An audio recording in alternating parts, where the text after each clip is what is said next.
Bonjour et bienvenue, je suis Michel Fon, promoteur de la KLM Mind Academy, où j'accompagne des individus qui rencontrent des difficultés liées à l'apprentissage. En fait, je les aide à apprendre, à mémoriser, à lire efficacement et rapidement des livres, à prendre des notes vraiment créatives afin de leur permettre de se souvenir et appliquer tout ce qu'ils ont lu. Tout ceci en leur montrant le fonctionnement harmonieux du cerveau pendant l'apprentissage. Aujourd'hui, à travers l'espace de Study Learning, je vais aborder une thématique sur la gamification ou l'apprentissage ludique. Donc, on va voir l'importance du jeu dans l'apprentissage de l'enfant au primaire. Déjà, on va commencer avec une étude faite par l'UNICEF à ce sujet sur les normes relatives à l'apprentissage et au développement du potentiel du jeune enfant dans pratiquement 37 pays. Donc, cette étude a relevé que seul un tiers des normes intégraient correctement le concept d'apprentissage par le jeu. Cette situation s'explique par divers facteurs tels que, premièrement, une compréhension insuffisante du jeu comme fondement des concepts académiques. Deuxièmement, un manquement de perfectionnement des enseignants portant sur l'apprentissage et un problème de mise à jour auprès des enseignants sur le fonctionnement du cerveau dans les apprentissages. Et parfois, on rencontre des effectifs de classe qui limitent un peu la liberté de jeu des enfants. Mon analyse est vraiment très simple, c'est que le jeu est l'un des moyens les plus efficaces pour permettre d'acquérir les connaissances et les compétences essentielles. En réalité, il met à profit le profit énorme du potentiel d'apprentissage des enfants. Et on ne connaît aucune technologie qui peut transférer le savoir plus vite qu'un jeu. Car le jeu est multicanal et le cerveau déteste tout ce qui est monocanal. C'est comme regarder un film sans le son ou en noir et blanc. Alors que le jeu prend des formes multiples, telles que le jeu est joyeux, le jeu implique une interaction sociale, le jeu a vraiment du sens, le jeu implique une participation active, le jeu est un processus itératif. En Afrique, plus précisément au Cameroun où je suis, on compte vraiment des structures scolaires qui prennent en compte tous ces aspects ludiques de la connaissance et ceux qui en font ont parfois des coûts d'adhésion vraiment très élevés par rapport au Camerounais lambda, au Camerounais moyen.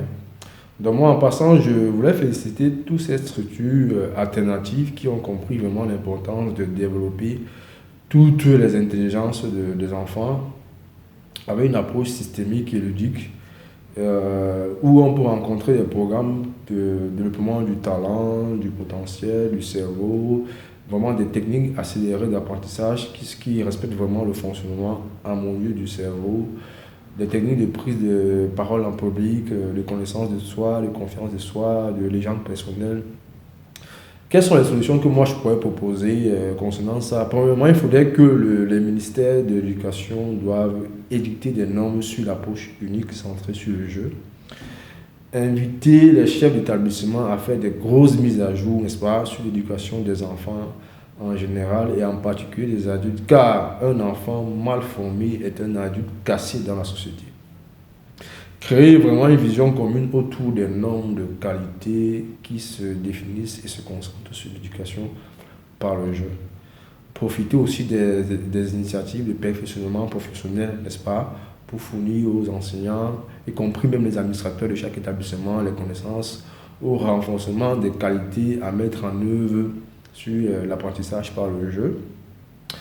Je remercie tous ceux qui ont pu écouter la vidéo jusqu'à la fin et c'est avec un très grand plaisir que je puis partager mes minuscules connaissances sur cette thématique car il est vraiment important de se poser tous la question à savoir quel type de personnes nous souhaitons avoir dans la société, quel type d'enfants nous souhaitons fabriquer dans la société de demain. Voilà, et tous ceux qui sont vraiment studieux à comprendre comment le cerveau fonctionne, comment ils peuvent avoir un avantage concurrentiel sur les autres s'ils comprenaient déjà, comment le cerveau fonctionne, comment il apprend. J'ai sorti un programme booster d'apprentissage ou un programme vraiment complet où on aborde vraiment le module sur le cerveau. Je vous apprends comment le cerveau il fonctionne, comment il apprend. Un module sur la concentration, comment se concentrer. Parce que la plupart des gens, lorsqu'on leur demande de se concentrer, ils se replient. Or, c'est une mauvaise façon de se concentrer. Donc là, à l'intérieur du module, je vous montre des stratégies de concentration, comment lire un livre de 200 pages en moins d'une journée et avec plaisir. Comment prendre des notes efficacement grâce à la cartographie mentale, encore appelée du mind mapping, qui respecte vraiment le fonctionnement harmonieux de nos deux hémisphères.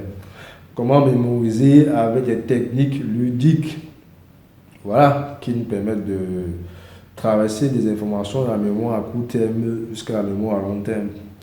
Et un programme d'optimisation personnelle pour tous ceux qui veulent comprendre comment hacker leur productivité. J'ai sorti un box, voilà, à l'intérieur, il y a vraiment des stratégies de productivité, comment doubler sa productivité, comment s'organiser. Donc vraiment, c'est vraiment un programme très complet. Et j'ai aussi sorti, voilà, un autre box, autant pour moi, des affirmations positives, parce qu'il est important de savoir reprogrammer son cerveau pour aborder une journée. Donc, c'est un box de 104 affirmations positives, donc, que je laisse pratiquement lorsque vous prenez le programme de formation booster d'apprentissage. Donc, voilà, pour ceux qui sont intéressés, vous pouvez me contacter à travers la Study Learning ou bien me laisser un commentaire sur cette vidéo. Voilà, à très bientôt.